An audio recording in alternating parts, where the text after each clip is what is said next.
Done. All right. Did you hit admit all?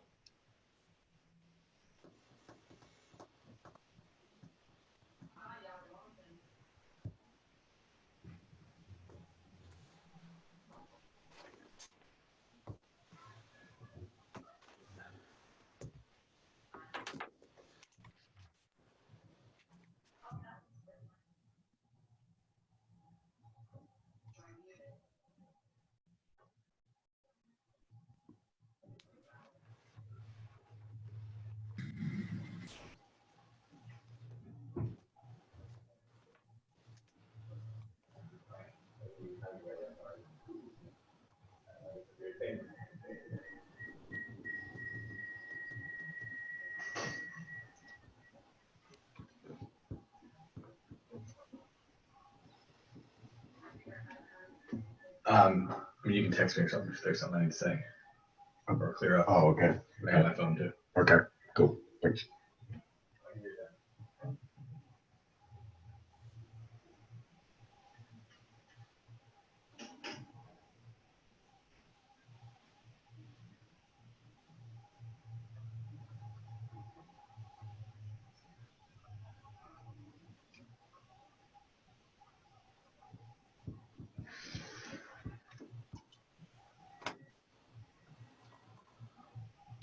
Good morning, everybody. We'll let everybody filter in for the next couple of minutes, and then we'll get started.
John Brewer and John Grisilla, you'll have to show me how to have music before this thing starts.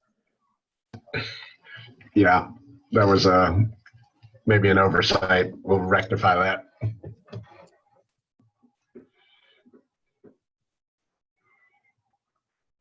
Was that through Zoom, or was that just like your phone or something? John Brewer actually just plays it on his phone. Sybil, I just think no one was talking, Sybil. Sorry for the awkward silence. Can you hear me now? Yep, we got you. Good.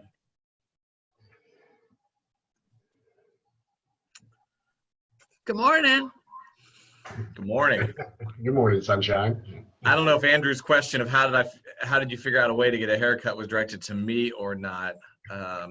Timing wise, it worked really well because I think I got my haircut like the week before everything shut down. So I'm hanging in there a little bit, but I definitely think Supercuts is going to be really, really busy once this is over. My kids are getting really shaggy. So I cut my husband's hair. Maybe I can come cut yours, Michael. Sure. I'm dodging the dog catchers. Yeah, I think the mullet's coming back in. Don't forget about the Flowbee. That's always a good option. Good morning. Although, what's up with posting the high school senior pictures? I'm not really sure I understand that. Prom. Something to do. It's for Yeah. It's for the 2020 seniors that can't finish their years. I'm with But Michael. is that supposed to make them feel better to see all us like? Exactly. I wasn't sure. I think with the hair thing, I think we need speakeasy hair salons. I know that. I think there's got to be an underground bar somewhere that. How about a drive-through? There we Yeah. go. I could sure use I a pet am aware of too. somebody that will come to your house and cut your hair. I think it's not kosher. Like All right, a we have dog. one more minute. Let a few people. There's about 5 people coming in from the waiting room.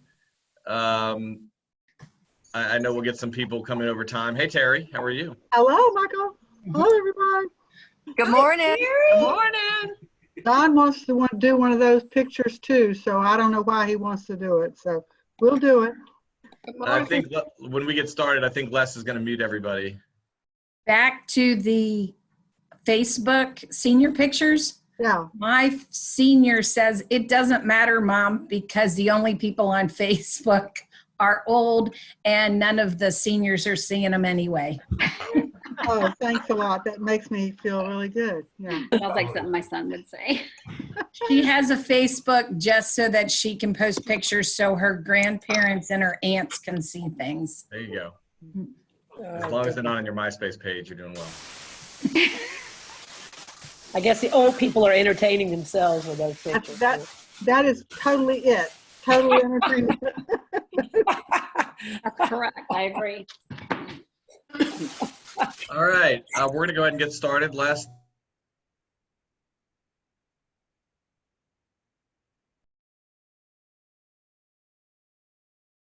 Good morning, everybody. Thank you for joining us for our second town hall. We're approaching a little less than 400 members at this time, and that'll usually grow over the next few minutes as people figure out a way to log on and find the access and everything. We got a couple of things we're going to cover this morning over the next hour. And if you bow your heads for a second, I'm going to ask Les to start us off with a prayer. Thanks, Michael. Let's pray. Lord, we thank you for the many blessings that you give us. Lord, we thank you for the blessings of Easter, for the time that we get to spend with our families. Lord, we're thankful for the healthcare workers that stand on the front lines for us. And Lord, we pray during this time of concern, time of reflection, that you keep the thoughts foremost of the opportunities that we all have to share with each other, albeit remotely, but that we continue to grow together as an organization, as a family, as a community.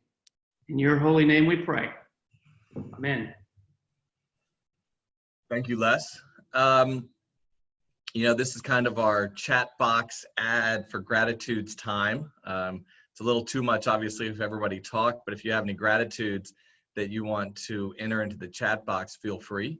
You know, my gratitude for today, I read a quote that many of you have seen, I'm sure many, many times, that says, if you dream it, you can achieve it. You know, which, you know, isn't anything novel.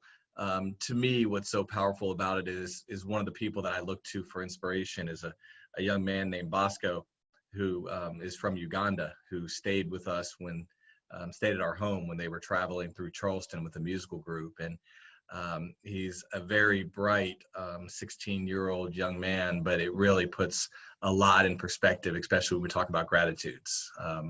When Bosco stayed with us, I talked to him about his family and his parents. And he said, just as a matter of course, you know, his father and older brother were taken by the soldiers and killed in the streets of his village in Uganda. And he is still the most powerful, most positive person I know as a young man.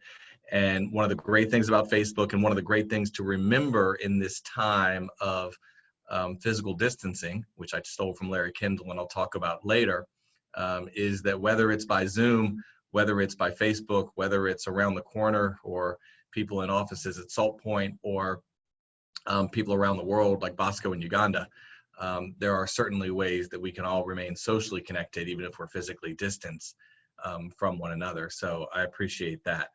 Lots of things in the chat box that people can talk about. Craig's grateful for Ninja as keeping him on task, and thankful for buyers and sellers who are moving forward with their dreams. And we'll talk a little bit about that as we go through.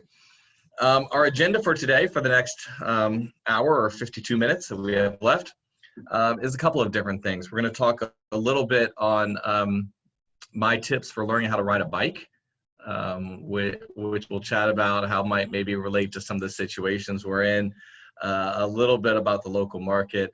I'm going to ask Dave to give us an update on the PPP and some unemployment programs, and he'll make sure to share his email address as well, since he's gotten lots and lots of questions, and it's not his fault he doesn't have the answers.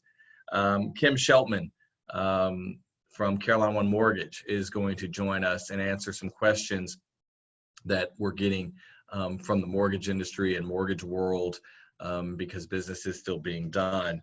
And then we're going to end a little bit with me talking a little bit about what it means to be essential in this market. So let's talk a little bit about the local market. Not surprisingly, showings continue to decline. Showings are down about 50% from this time last year. Interestingly, pendings are down about 35, which I don't think really should surprise anyone. Showings, obviously the first showings to go away are going to be the lookers who aren't really that serious. These are certainly days in which they should be staying home.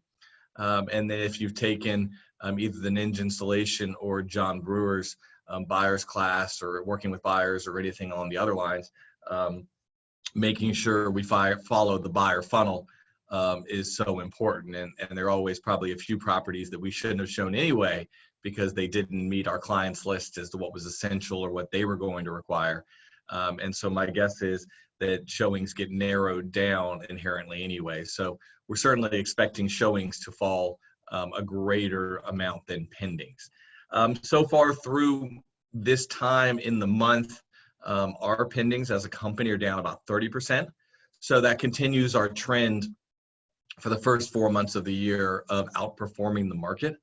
And it's really not surprising. Whatever you want to say, whether it's the winter soldier aspects of the group, or when the going get tough, the tough get going, it certainly doesn't surprise me that in challenging markets, just like in the downturn, that our agents will continue to outperform by being engaged and staying in touch with their clients. This is going to be a much more relationship selling, sphere-based market with people who have needs than it is going to be a billboard call a stranger type market. So I expect and continue that we'll continue to outperform the market in that.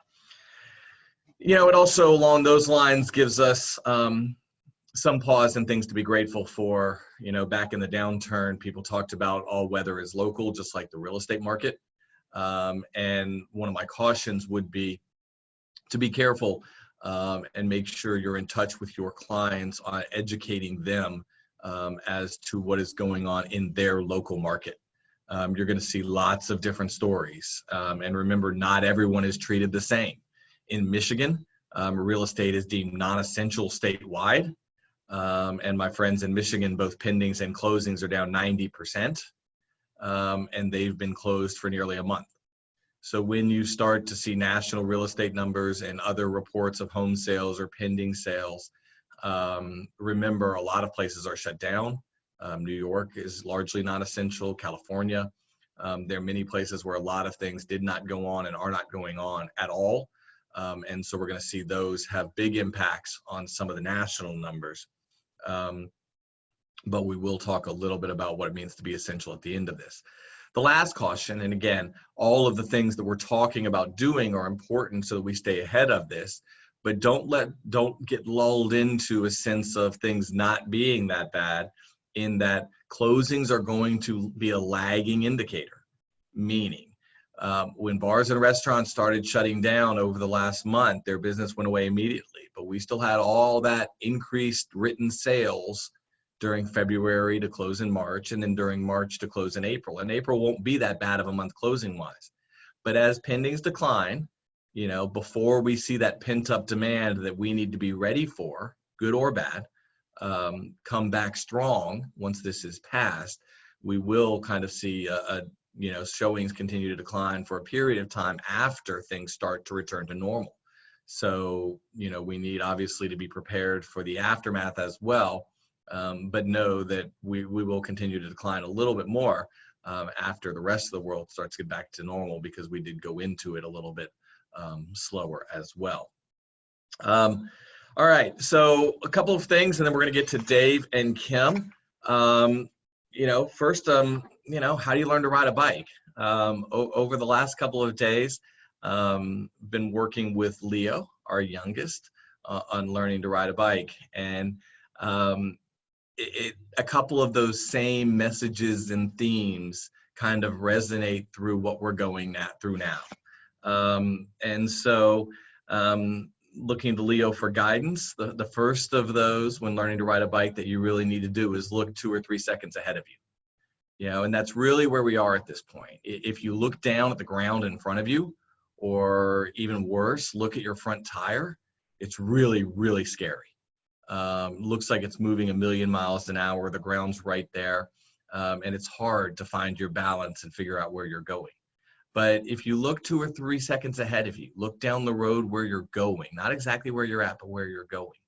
That really gives you the ability to move left and right, to get out of the way of obstacles that are coming in front of you, and makes it a lot easier. It actually makes the world slow down a little bit. You know, it doesn't look as scary as if you're looking at that front tire that's spinning around really, really fast. So, you know, when working with Leo, I told him the most important thing, look 2 or 3 seconds ahead of you, look down the road where you're going, not where you're at, and that'll really help you achieve that destination. The second thing to remember when learning how to ride your bike is you've got to maintain a certain amount of speed to keep going. You know, when Leo would start riding, he'd start going, and then he'd get a little scared, and then he'd stop pedaling, and then he'd fall over. And he's like, well, you know, I was going, what happened? I said, well, you stopped pedaling. And if you lose a certain amount of speed, just like we talk about getting enough speed to get your plane off the ground, or whatever other analogy you want to use, you've got to keep a certain amount of speed in order to continue moving forward. And so even in these times of being at home, the good thing is all of the Ninja 9 activities can be done from home. But we've got to continue to do them. And if we take this time off, or don't continue the activities that help make us successful, then we are going to slow down too slow and probably fall over. And that's not a good thing for us either. You know, and the last thing is to relax and breathe. I told Leo, I said, if you're overly tense and overly worried, then that's really the opposite of what you need to do. If you get too tense, then every little bump, you'll feel every little bump, and every little crack in the road starts to freak you out, and other things. And what you've really got to do is just kind of relax and, you know, keep pedaling and look far ahead, and you'll learn to ride your bike just fine. And so we're working on that. I will update everybody on how we do next Tuesday morning. I don't know if Leo's on the call or not. He's got some schoolwork at home, but maybe we'll have some guests that he can chime in with us as well. The last thing on that, you know, and I mentioned it briefly in the introduction, and give credit to Larry Kendall, because it's the first time I actually heard somebody say that. I don't know where anybody came up with the term social distancing, because it's really a crappy term, especially in what we do. Like I said, all of the Ninja 9 activities can be done at home. I think I heard Larry Kendall say in his podcast from last week that he refers to it as physical distancing, because there's really no reason, although we may not be able to be together in the same room, this is a social activity. You know, doing a annual review over Zoom and checking in with your clients is certainly a social activity. So I think I'm going to now refer to it as physical distancing, and that'll be a good reminder to us as to the social activities we need to do. You know, in calling your center of influence on an ongoing basis, asking them simple things like, what are they looking forward to doing when this is over, is pretty simple. And it's a great way to stay in touch with our clients as we move through this. So, let's all continue to practice physical distancing as people continue to have discussions about how to reopen certain parts of the economy over time when things are safe and it's appropriate to do so. But I think if we follow some of these lessons, and we'll talk at the end of this about what it means to be essential and how we make sure we're in a position to take advantage of the wave of business, again, following off of Larry, that'll be coming at the end of this. So I want to turn it over to Dave a little bit for a couple of updates on the PPP program or unemployment programs that I know are frustrating and challenging, and we'll continue to provide information, guidance, and answer questions as we can. Dave? You're still muted, Dave. And Les, can he unmute himself? There you go. Yep, sorry about that. Morning, everybody. A few things on those three programs worth passing along. The bulk of the questions I'm getting are probably on the unemployment insurance program. So a few things common issues we're seeing there. And all of this was addressed or most of this, I should say, was addressed in a FAQ sent out, I believe, either last Thursday or last Friday to the company. The first one is the employer on the unemployment insurance application should be whoever the employer is that you list on your tax return. So some of you are LLCs or corporation of some variety. If that's the case, that's what should go in that column. Otherwise, it's us, Carolina One, but you do not use our EIN or TIN. You use your social security number. If that comes to me from the Department of Employment and Workforce with our EIN on it, I'm going to make a note to them that that's not in fact accurate. So please, I don't want to hold up your claim. Please make sure that we get that part of it right. Second thing that's coming up a lot is that the DEW website is not set up for independent contractors. Apparently that is going to be rectified no later than April 25th. That is the latest information out of the DEW. You can still go ahead and submit now. You're going to get a rejection. That does not necessarily mean that you're rejected, and you do not need to resubmit later after 4/25 once the website is corrected. That is all according to the DEW. Moving to the PPP, a couple of things on that one.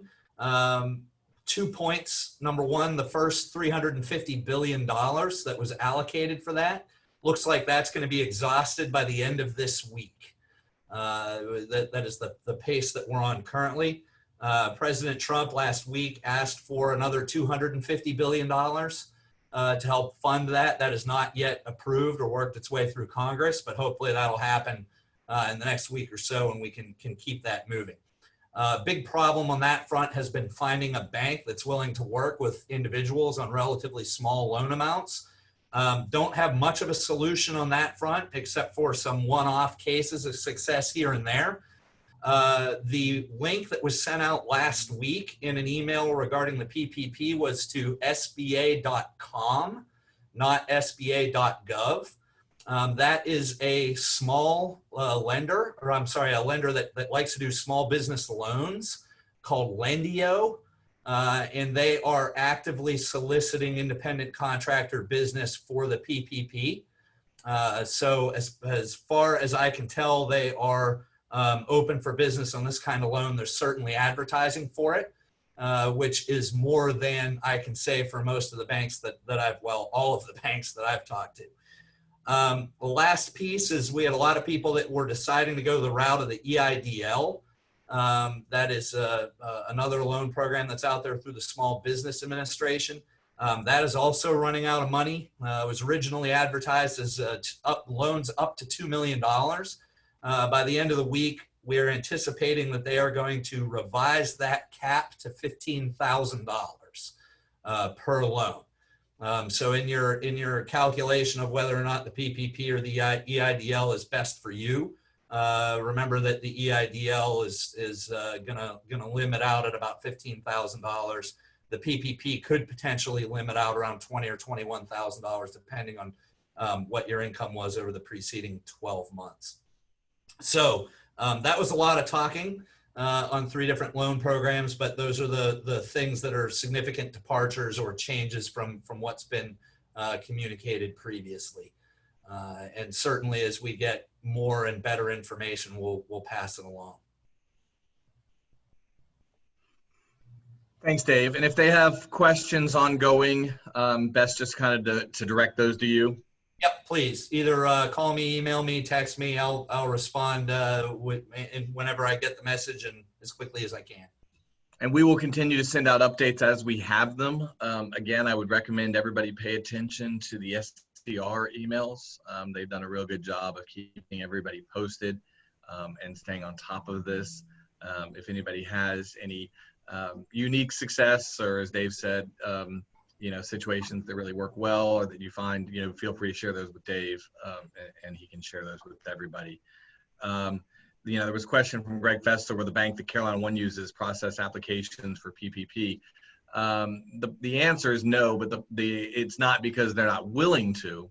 It's because the PPP has a know your customer requirement. Basically, in order to avoid fraud, someone just shows up and says, oh, I have a business and here's all my documentation. It has to be a bank that you have an existing relationship with. I guess figure there'll be less fraud given that history. We actually went that route on the beginning, Greg, and asked the bank, actually talked about, oh, we could just set up an assembly line and had set up 5-minute appointments and everybody could wait outside 6 feet apart and could just come through in kind of an assembly line. But then the government put that know your customer requirement in there. So unless everybody had a prior to February 15 existing banking relationship with Southern First, that wouldn't have worked.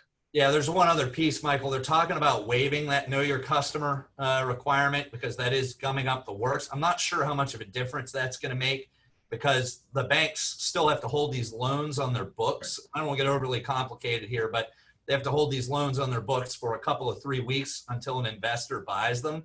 So they're limited in how much they can loan out and maintain their assets versus loans on the books ratio that they're required by the government to have.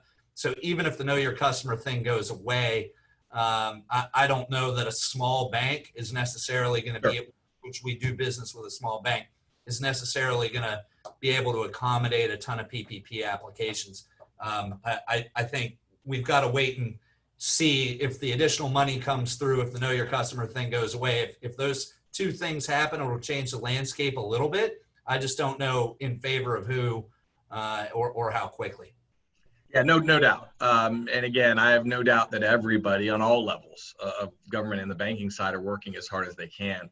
One of the things that I read talks about if you actually had a loan program like this, of this size, the original size on the PPP of $350 billion, the lead up time and rollout would probably be about 12 months from when they would actually talk about legislation, when it would actually start, when they would go through applications and guidance and testing and staffing up and everything. And from when this passed to when first application started, even with the trouble, was 1 week. So it's kind of crazy to get these things through. And I know it's frustrating for everybody on all levels. It obviously is just difficult when it's never been done before to get out not only this program, but nearly $2 trillion into the economy in a quick basis. So lots of challenges. Again, all we can do is control those things that are in our center of control and continue to move forward as best we can. So thank you, Dave, for that update. Kim, I'm gonna ask Kim Sheltman to either unmute herself or get Les's help with that. There's Kim. Oh wait, she has a sign that says I need a new job. No, that's not a good sign. Kim is joining us, I believe, from Florida. Yes. Yesterday, Kim told me she did not know we would be doing guests on our video call, so she had to go out and I think she was headed to Target to go shopping. So I'm not sure if that was Yes. essential Success. or not. Good. Than a Nike t-shirt. We're good. You're good. So as everybody knows, Kim is the head of Carolina One Mortgage. And, you know, we still have lots of business going on, but obviously the mortgage world is changing dramatically. The good thing, and then I'm going to get into some specific questions for Kim, and this is probably a great time for you guys to enter in your questions if you have them. The good thing is that our hope is once some of the world returns to normal, that we'll see some more normalcy in some of these loan programs. The bad thing is, it's almost easier to understand lending money in 09 when the economy may not have been as good and employment was increasing, and you could over time put in systems and steps and checks to handle reasonable lending. It's a little more difficult today when all of a sudden unemployment goes from 3% to probably well over 10 to either 20 or 25, but only lasts for a short period of time. So it's going to create some unique challenges that we're going to have to navigate through. So Kim, the first question I would put out to you is just kind of a generalized, why don't you give us an update on kind of the loan programs that are out there, what's more stable maybe on the government side, and what's having more challenges such as the jumbo side? Absolutely. And Stacy and Teresa, I see both yours, and I'm going to address both of those. So first of all, just for the loan program update. First of all, on the conventional loans, let's talk about those. Those are pretty much unscathed. What we did before and what we do now is pretty much the same on conventionals. So that's the good news. And again, we probably do, I think here at Carolina One, we do probably about 60% conventional loans. So those are pretty much unscathed. We still have available FHA, VA, and USDA. Most of those programs, again, are functioning. And really the only major differences on the government loans is the credit scores and the debt to income ratios. Those have tightened up. And the reason they have tightened up is because the risk to the investors of those loans, and kind of what Michael basically just talked about. The fear is that a lot of those government loans may be susceptible to folks becoming furloughed, unemployed for whatever time frame, and that those could have some serious defaults. So that is why you've seen the tightening up on those. What I can tell you is that on the government loans, Carolina One, we have a minimum credit score right now of 640. I have seen and heard from folks out in the business that lenders are going anywhere from 640 to 700 now. That's the majority of the lenders. So just know that there are some wide variety and differences when it comes to the FICOs for the government loans. Debt to income ratio, Carolina One is at 45%. And again, you will see some wide differences and variations among lenders on that. South Carolina housing, I've been asked a few times on that. That is still available.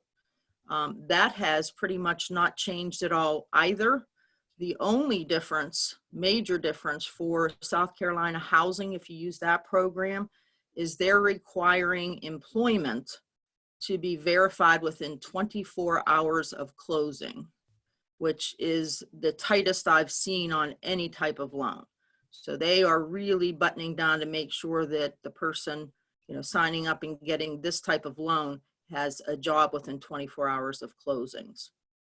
Jumbos is probably the most erratic of loans out there. What I can tell you is Carolina One Mortgage, we're on a hiatus for probably maybe another 2 to 4 weeks on jumbo lending. And if you've seen or heard anything, there are banks coming in and out of that process. It's going to continue to be very bumpy on the jumbo lending, even with the banks, because as they take on these forbearances and these other type of loans that Dave was just talking about, if they keep these on their books, they have so much reserves needed. And with these other type of, small business loans and such that they're doing, we'll probably see some in and out again and some out of the markets. What I've heard on the jumbo side, and I think it was we'll see some following of it, is that JP Morgan Chase came out over the weekend and is requiring 20% down and a minimum score of 700. So I think you'll see some more of that to follow. That market is by far the most erratic, Michael. Kim, let me jump in just for 1 second. And again, I know a lot of you guys know this stuff, but just some generalized rules as to the differences between some of the government loans and some of the jumbo loans, and some of the challenges that an environment like this can create. So when you think about a government-backed loan, what happens in many circumstances is the lender, while it's still processed through a lender like Carolina One Mortgage or a bank, will issue that loan, and then the government agrees to buy that loan. Now that loan may still be serviced by NewRez or by the bank, but once the government buys it, it's kind of off of the bank's books, so to speak.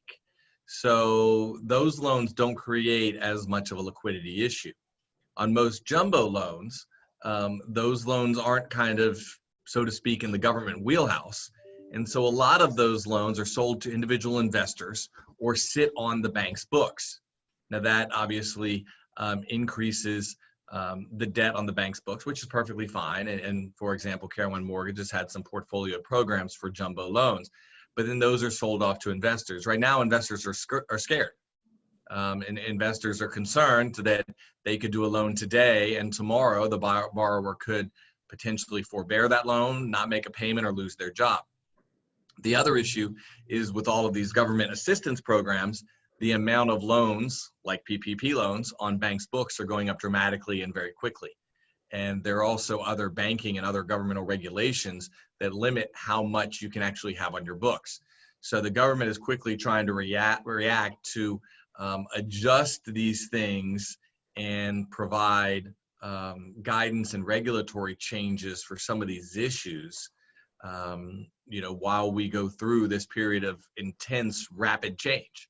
So our hope is that some of those things get adjusted as we see more light at the end of the tunnel, so to speak, that's why Kim talked about a jumbo hiatus, that confidence and that, assurance that, okay, we're past the massive unemployment side, or we're past where we are, now we're seeing it start to decline again. We expect those to come back quickly. So it's not really a underlying failure like it was in 08 or 09. It's more that systematic shock, and we've got to make sure the rules are in place and at least the ground stops shaking, so that then we can get back to a more normal environment. But we know that normal environment will return.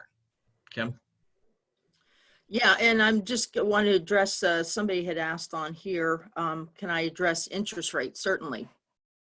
Interest rates, we have seen probably 2 weeks ago and probably the beginning of last week, we were getting price changes within a day, probably 5 times a day. That's how roller coaster the market was. I would say as of the end of last week and starting this week, we have seen a calmness come over the market, which is a great thing to have. So interest rates on the whole are very good. And I think they're going to continue to bear that same type of fruit. I think we're going to be very calm moving forward, and we're going to see some of probably the most challenged is the lower credit scores. We still see a pretty big variance there. Jumbos, again, there's going to be a variance all over the place. And if some people were asking about refinances, I think the refinance rates, depending on how many, what the volume looks like, will determine rates coming slightly, down or slightly up on those. But, on the whole, rates are very, very good right now. Kim, do you want to address, there was a question about forbearance. And I can talk a little bit to that if you want, but do you want to talk about, you know, who should and who shouldn't and how this impacts the lending environment a little bit on Molly's question? Sure. Molly, I know somebody you know, so don't do it. No, just kidding. For forbearance, certainly if you need the forbearance, I certainly say go for it. But just know that forbearance does not mean that you're forgiven on those payments. The way it is structured right now is, and it's not 100%, but I'm going to tell you 75% across the board. It is a 3 months reprieve of making a payment. It is generally due the 4th month, all the payments.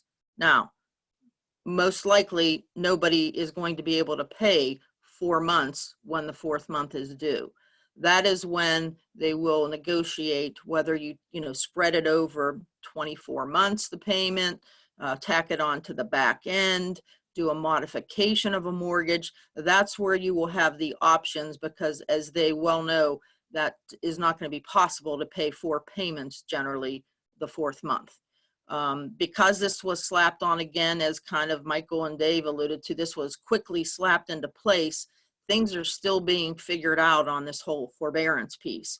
Do people have to show that they have job loss? Some places are not even asking if you need it, just giving it to you. So I think a lot of this is still being determined and will be, probably fine-tuned coming up in the next 30 days, probably. And also, unlike we had in 08 and 09, there is a record amount of home equity out there that's been accumulated over the last 10 years. So again, our first and foremost priority always is going to be the safety and health of our people, as well as what is in the best interest of our clients. And we're never going to be opportunistic, but we are going to be there both in good times and in bad. And so you may have some clients who end up in a forbearance type situation, but unlike 08 and 09, when we had the short sale issue, still have large amount of home equity, and you may end up in situations where people need to downsize or unload rental properties or other things, and that also creates activity in business. And so, just stay in touch with your people and caring about how they're doing, but be prepared as we work through this. Some of those things may come to the surface, and we'll be prepared to help the clients even in those downtimes. It's certainly not as fun, but they need our assistance then just as much as they do when things are great.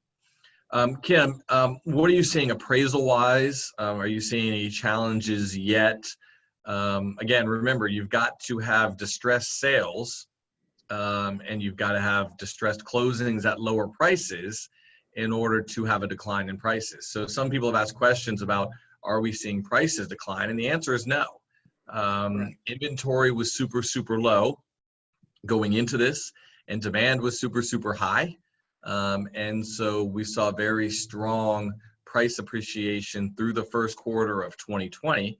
And it, again, different than 08, 09, we're not seeing distressed sales and people dumping properties or foreclosures or other things because people are upside down, or there are bad credit issues, or there's banking challenges that kind of led to that downward spiral in 08 or 09. We're simply seeing certain things freeze up, sellers not coming on the market or buyers not buying because they don't need to right now. So without those things happening, we're really not going to see a rapid decline in prices. That doesn't mean a seller might not take a little bit less right now because they would rather get under contract and move on. But we're not seeing those negative comps that start to pull things down. That said, obviously lenders are concerned and I have some additional requirements. So Kim, do you want to comment on appraisals? Sure. And I think Teresa just asked, can someone speak to the downfalls of drive-by appraisals?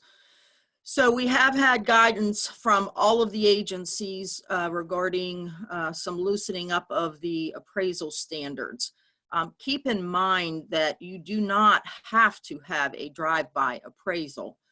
You can still request an interior exterior as we always have known them to be, but you don't have to. So just to kind of give you the 30,000 foot view on this, the exterior drive-bys, have come upon us because some of the appraisers aren't willing to go in houses, and B, some of the customers don't want appraisers coming into their house.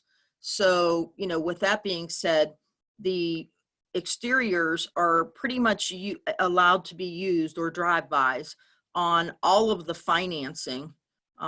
It just depends. There's a couple no-nos where they are not allowed, and it's fairly simple. New construction is still being required, whether it's conventional, FHA, or USDA. They still require inside-outside, traditional appraisal, and cash-out refinances require again, a traditional inside-outside. Most of the other types of, again, purchases for conventionals, FHA, VA, you can do just an exterior. Now, that's an option. If the client says, nope, I want to have, an inside-outside, certainly. Especially, in certain situations. I had somebody ask me about a house that was renovated, and there was all kind of, new things inside that they wanted them, the appraiser, to see, upgrades. So, in a situation like that, may want to have a traditional appraisal requested on that. But for most part, it seems like we're probably, I looked last week and there was 70% of the appraisals were being done as just exterior drive-bys. So we're seeing more and more of that happening on our side. Any challenges with pricing yet that you've seen come in, appraisals coming in low or anything yet? I have not. So again, we just need to stay on top of that issue, but the comps are still there. So if the comps were there when that house went under contract, they should still be there. And we're not seeing, again, different from 08, 09. I know I've said that a bunch of times, but I think that's really, really important to remember. In 08 and 09, we had fundamental economic crisis on the banking side, credit that may have been too loose, an overheated market, and when demand dropped, inventory ballooned. And that created lots of challenges, an inverse of supply and demand. No demand and massive supply as unemployment went up.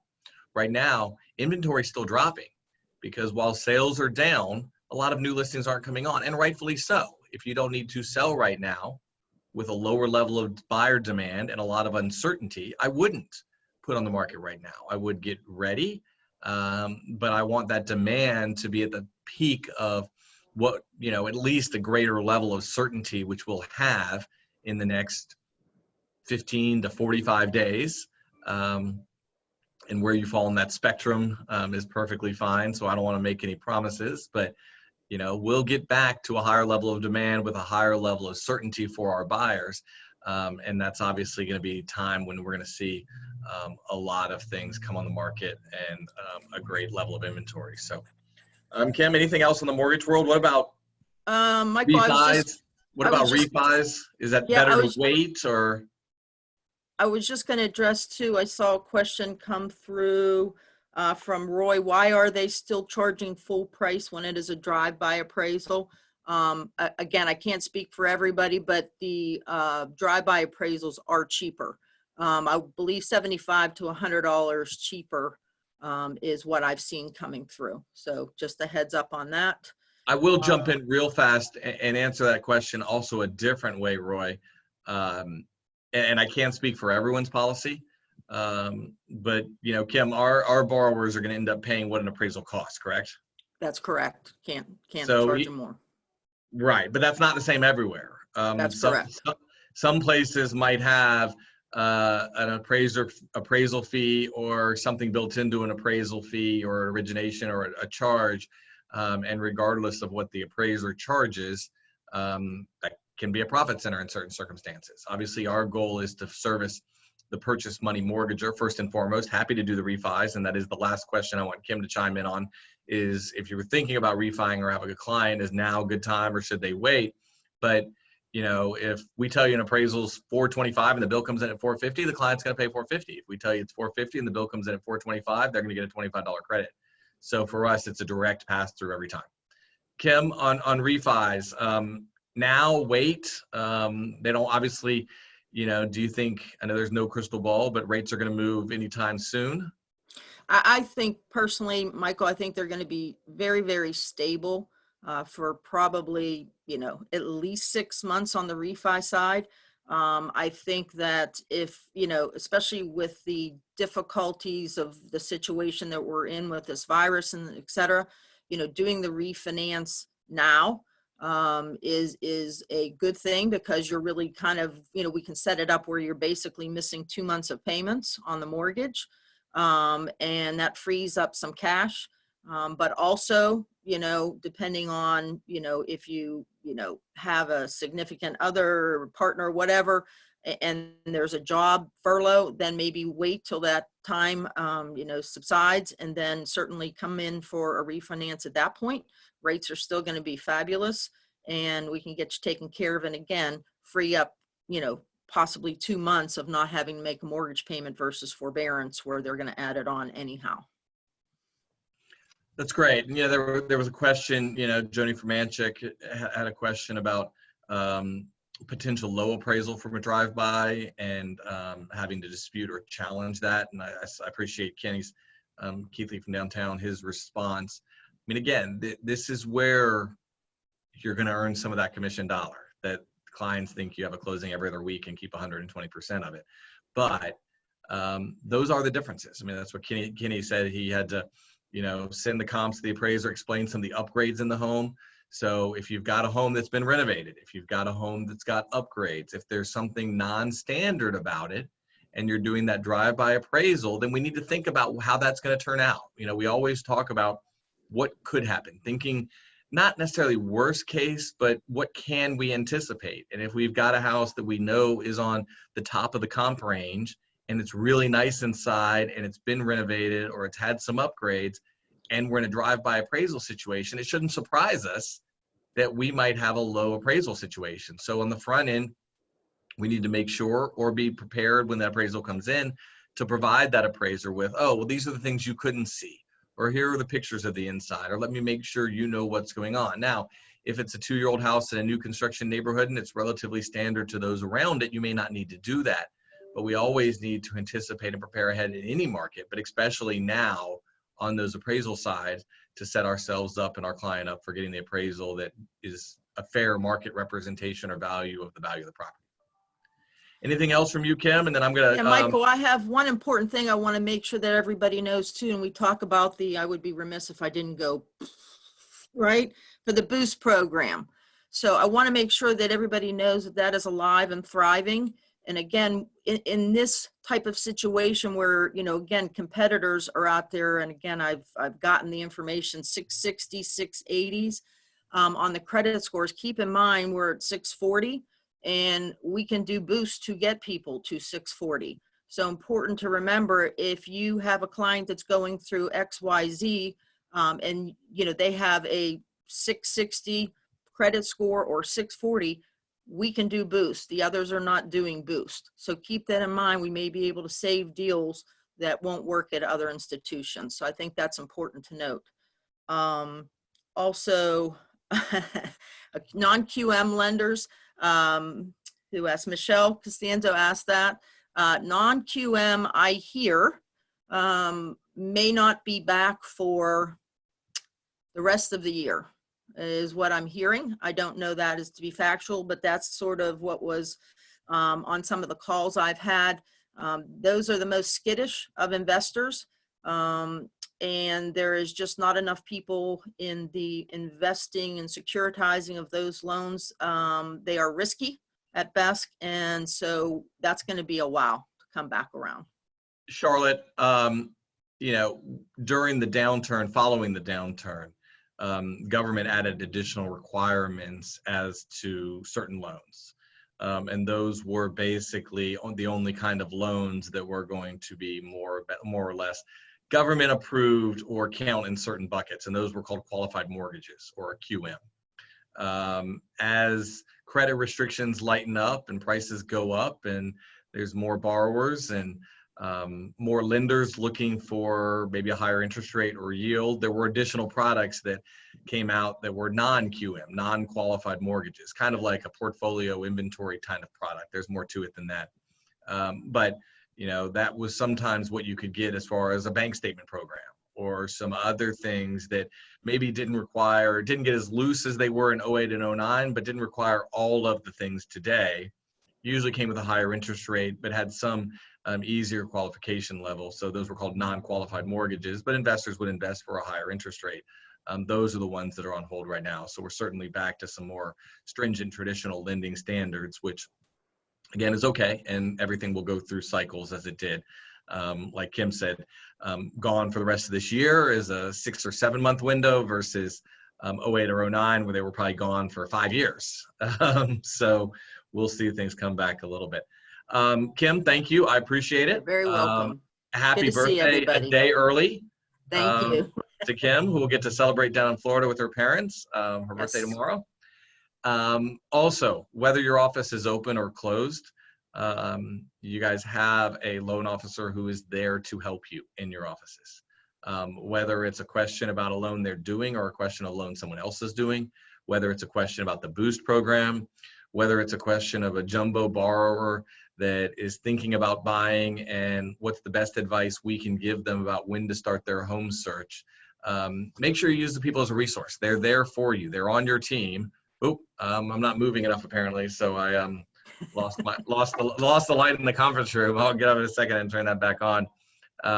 It's like the clapper, but you know, make sure to take advantage of them. They're there to help you as a resource.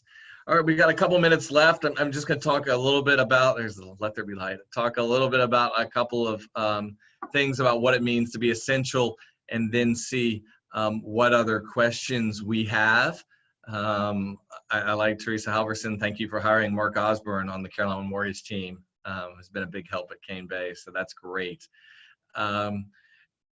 So what does it mean to be essential? Remember, when we talk about essential, just kind of the same as social and physical distancing, essential's been kind of corrupted. So we've got one side, which is essential in a legal capacity. Yes, SCR and National Association of Realtors has done a great job in making sure that real estate, which is such a huge part of the economy, is deemed essential in a lot of government ordinances and everything. In the city of Charleston, certain aspects of real estate are essential. We had the issue last week with some emails and some confusion from CTAR that they then clarified the next day, and I sent something out to everybody about our position on showings and what it means to be essential. So there's the legal definition of essential. As I talked about, real estate was not essential in Michigan, or is not essential in Michigan under the governor's order, and sales are down 90%. So we're blessed to be able to have the closings we have and to be able to serve our clients as an essential service. Per my memo last week, that doesn't mean it's business as usual. We want to make sure that we're serving our client, but also respecting the rights of everyone else on physical distancing. And we're looking for ways that we can support you through that, whether it's remembering old tools we have, like listing video on every listing that's put in that's automatically generated, or new tools like some of the photo editing tools if you take a picture with your cell phone, because you know, we can't yet schedule a full detailed photo shoot for a property that might deserve it, as we have some shutdowns in Mount Pleasant or the city of Charleston or other places. We'll get back to those over time. But again, we want to make sure we're respectful of those who aren't in business and of the physical distancing for everyone else, even though we are essential in a legal component. But much greater than being essential in a legal definition is the fact that real estate is one of the 3 basics of life: food, shelter, and clothing.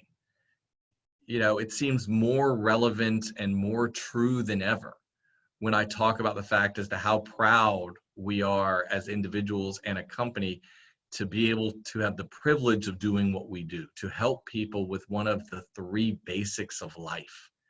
And so when we talk about essential, it's important to remember that that need for shelter doesn't go away. It's not going to go away because of this shutdown. It doesn't go away in the 08 or 09 downturn. It certainly doesn't go away when the world stops due to coronavirus. We have clients that are transacting business every day because it is still essential. People are moving to town. I talked to somebody the other day, talked to somebody this morning. Clients are moving to town. People are moving closer to family. Somebody's downsizing. Somebody, has a lease ending and they still need to go purchase. There are lots of deals that are still going on. But, when Larry Kendall in his webinar last week talked about focusing on the things we can control and being ready for the wave of activity when this is behind us. And that success comes to those who get in front of the inevitable. So no one knows exactly what the recovery of this will look like. That will depend on when all this ends, when our economy returns to some sense of normalcy. How deep are the job losses and how long do they last? Nobody has the answer to those. But regardless of whether this ended tomorrow, in 30 days, and 60 days, or 90 days, there will be a wave of activity when this is over. We talked about last time, if you told me that real estate sales would go up after Hurricane Hugo, I don't think that would have made a lot of sense on the front end. But again, there were a lot of needs, both of people moving in and out of town, that type of crisis created. And what we do is essential. We're entrusted with that. During these times, we get to be our clients' advisor, counselor, talking with them, not even about real estate, just about what's on their mind and what worries them. But there will be work to be done when this passes, and all of the work you're doing now, just like riding that bike, just like continuing to pedal forward, puts you in a position to be ready to not take advantage of, but be there for our clients when that wave of activity happens once we're through all of this. Again, there's record amounts of home equity. There's super low inventory. None of this existed in the downturn. So we're, and it's a weird word to say excited, because I'm not going to say excited for the other side of this, but we're certainly prepared. And that's why we talk about being in flow with our clients and being ready to serve their needs once this is all, through past us and we return to a certain sense of normalcy. So I want to thank everybody for being here. Let us know what questions you have or what issues we can address. We're going to have some more guests next week at Tuesday. Patty sent me a quote last week that I used to conclude the call, so I figured I'd continue concluding the call with a quote there as well. And this one came from the Kung Fu Panda meeting from Master Oogway, who was the wise sea turtle, who said, "Yesterday is history, tomorrow is a mystery, but today is a gift. That is why they call it the present." So I hope everybody has a great day and a great week, and we will see you next week. Don't forget, there's lots of ongoing training. Tomorrow, marketing's got 30 minutes at 3. IT's got classes nearly every day on different topics you need to know about, like how to use Google Hangouts, how to use Zoom. All of them are recorded and available on Rose if you've missed them. We've also got your sales meetings on Thursday. I think I'm going to be a guest at Cane Bay, and Java with John's coming up Friday morning at 9. And so I look forward to seeing you all virtually then. So thank you all very much.